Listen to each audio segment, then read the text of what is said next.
Welcome back, guys. I just watched Atomic Blonde, and let me just get this right out of the way because Charlize Theron in this movie was freaking amazing. She kicked ass and she was very sexy. Now, with that said, let me actually talk about the movie itself and where, for me, it didn't go well. So this movie takes place in the 80s. The Berlin Wall is about to fall down. They send her on this mission to try to get this list of agents so they don't get like exposed, and like some of them are like double agents. So she's trying to figure out, you know, who's who and who's playing like with the British and the Soviets and all that stuff. And this movie is directed by one of the directors from John Wick, which is pretty good because it actually shows in one scene in particular.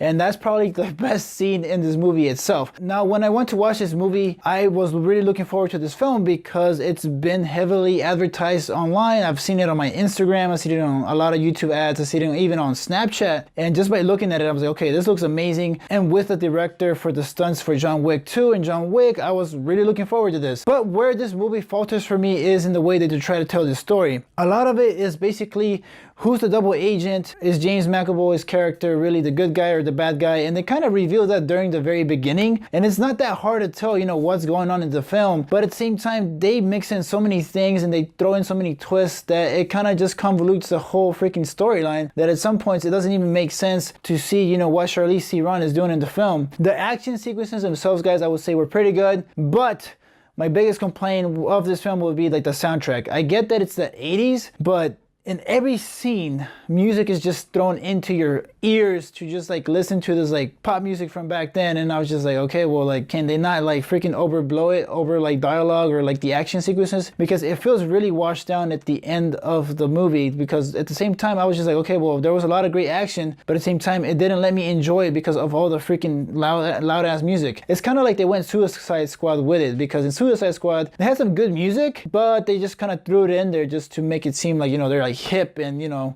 that's what the audience wants to hear. The movie itself is like a little bit under 2 hours, and I would say like the first half of the film, I was kind of bored, to be honest. Like maybe like the first 30 minutes, like, you know, I was kind of trying to understand, you know, what was going on, trying to develop a feeling of to see, you know, who the Atomic Blonde is, how she works with her spies, and figuring out this whole storyline with James McAvoy, which is her connection in this film. And also we have the girl from The Mummy whose name I can't remember for the life of me. I keep forgetting her name, but she's basically kind of useless in this film besides the sex scene. And if you're gonna ask me how was the sex scene, I mean, it's as good as it's gonna get, guys. I mean, they're two pretty good looking ladies and they basically get it on, and it's kind of fun to watch. Who am I kidding? But besides the point of that, guys, I feel like these characters were underutilized. I really didn't like that. Besides, you know, she was just there kind of to spy. And as far as a spy movie goes, there wasn't a whole lot of spying going on by Charlize Theron's Lorraine character, and I was just like, well, what the hell was the point of playing a spy movie if there's not a whole lot of spying? The one scene that I really loved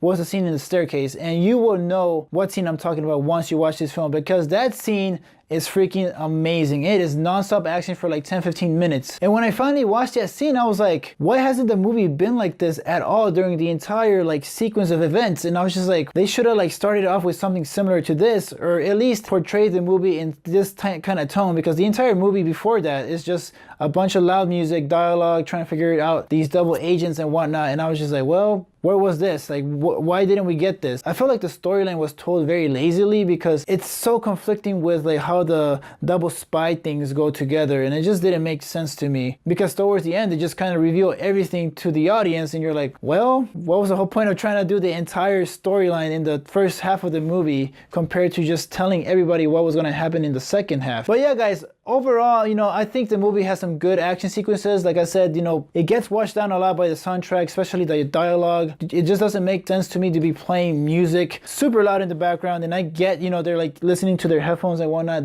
Those parts make sense to me. But there are scenes where they're just like talking, no headphones or nothing like that, not like Baby Driver, and they decide to just overblow it with music. Like I said, Charlize Theron in this movie was freaking amazing. I really loved her in this film. She kicked ass and she looked in the best shape of her life. James McAvoy, I just felt like he was doing another like identity from Split, to be honest, and he was okay for the most part. Delphine, or the girl from The Mummy, she was underutilized, and the storyline, like I said, it was alright, and it kind of fell flat for me for the most of the time. I didn't even care about the villain in this case, or, you know, any of her enemies. So in the end, guys, It's a okay film to go watch, you know, just for the action sequences or that one action sequence itself. I would pay money to go watch that again. But if you don't want to go spend 13 bucks or something like that at the theater, then I would say, you know, maybe want to rent this unless you really want to watch this movie. I got lucky and I got a pre-screening for this film, so I'm giving you my most honest thoughts on this film. So I'm going to give it a 3 out of 5. It's still a good watch. I wouldn't say, you know, you're going to regret it. A lot of people in the theater were clapping and whatnot, going crazy. There was even an old lady that would not shut up. But yeah, guys, those are my overall thoughts. If you guys are going to watch this film, please let me know what you guys thought about it. If you guys are like, if you guys agree with me, if you don't. Also, if you think I'm completely wrong, please let me know. That's what the internet's for. I love that. I always like to hear people's different opinions. But if you guys are new to my channel, make sure to subscribe, hit the little bell. Also, if you guys like this kind of review, please share with your friends and give it a big thumbs up. But as always, guys, stay tuned.